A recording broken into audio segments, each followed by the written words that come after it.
Hey everyone, and welcome. It's time for another deep dive, and this time we're tackling the exciting world of freelance writing. We've got a ton of great advice to unpack from the articles you sent over, so let's jump right in. Absolutely. And one thing that really stood out to me was how much both of these articles emphasized the importance of building a really solid foundation. Okay, so let's break that down a bit. We're not just talking about like knowing where to put a comma, right? It's got to be bigger than that. Yeah, definitely. It's really more about you're building trust with clients through your writing.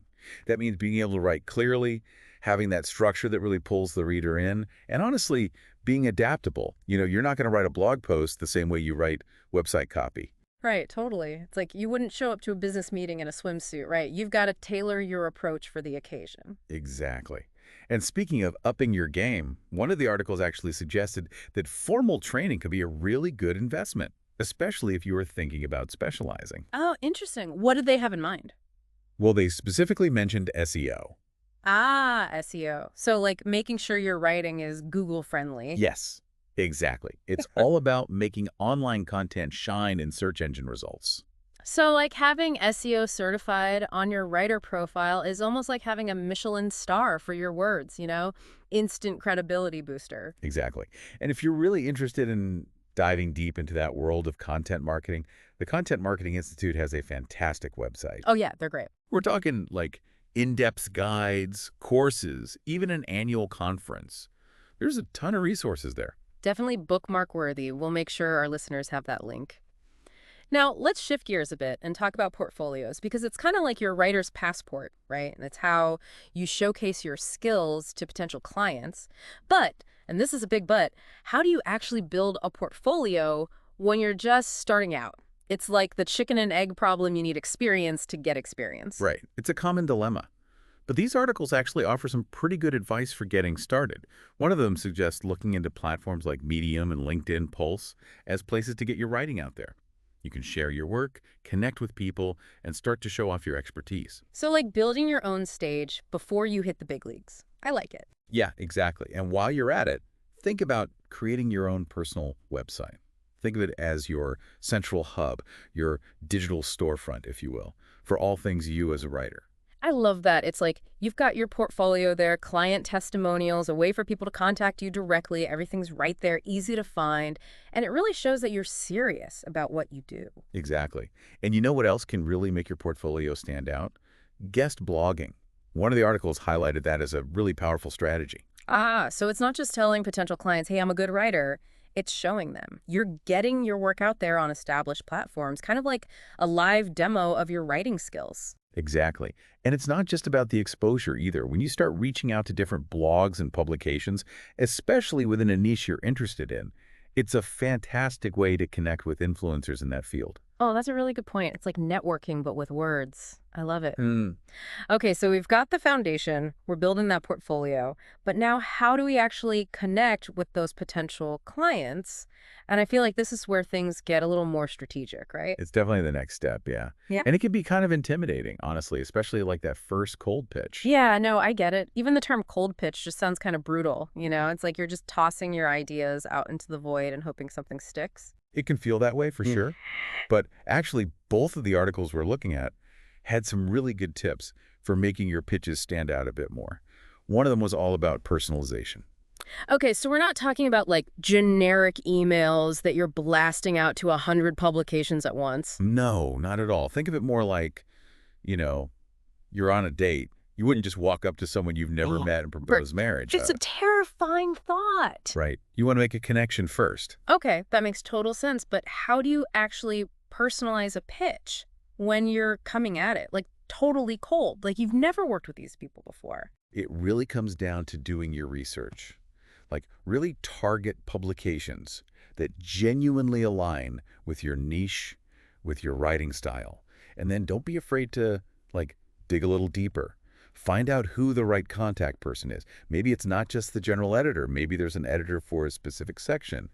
And this should go without saying, but make sure you check their submission guidelines. Showing that you're serious about being there, that you respect their process. Exactly. Because honestly, no one wants to get a pitch that's just totally off base or doesn't even follow like the basic guidelines they've laid out, it happens more often than you think. Right. So yeah, it's really about showing that you bring something valuable to that specific publication. You're not just desperately looking for any writing gig you can find. And both of the articles stress that a lot.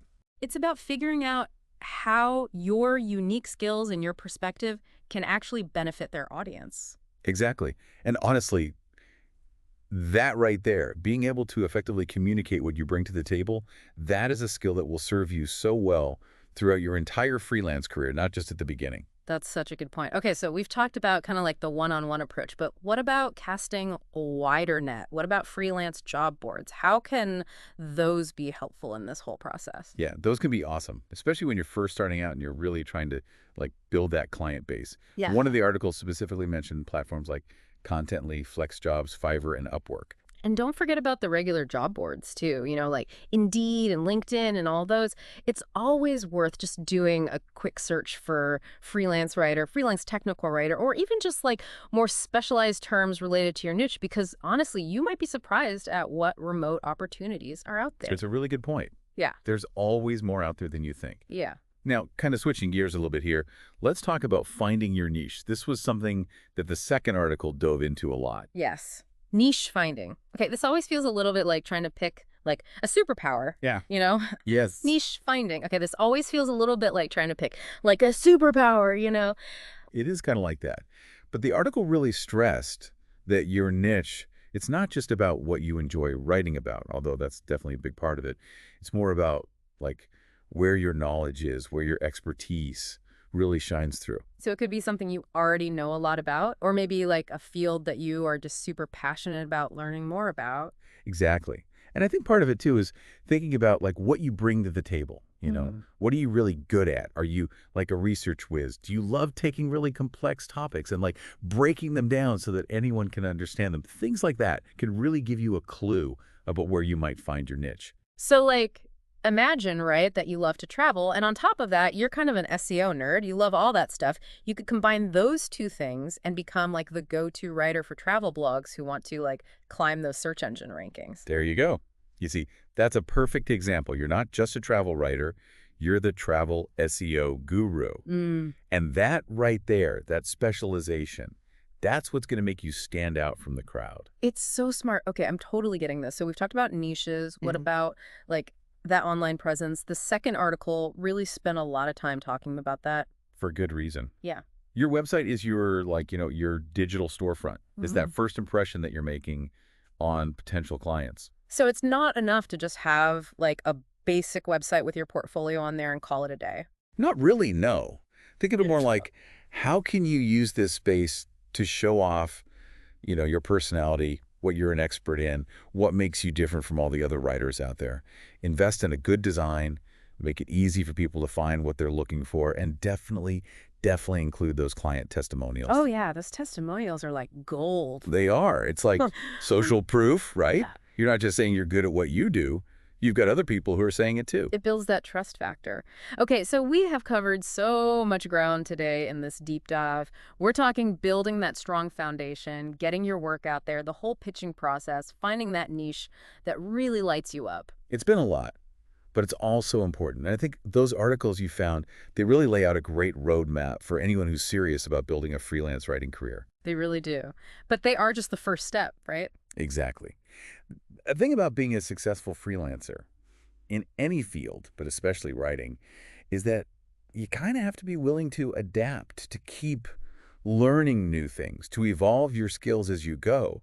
Because honestly, things change so fast. It's almost like you're always leveling up, like learning new skills, refining the ones you have. That's a great way to put it. It's not just a job. It's like you're building this relationship with words that will hopefully last a lifetime. I love that. So to our listeners out there, we've given you the tools, we've given you the roadmap, hopefully a good dose of inspiration. Now it's your turn. Time to grab that metaphorical pen and write your own freelance success story.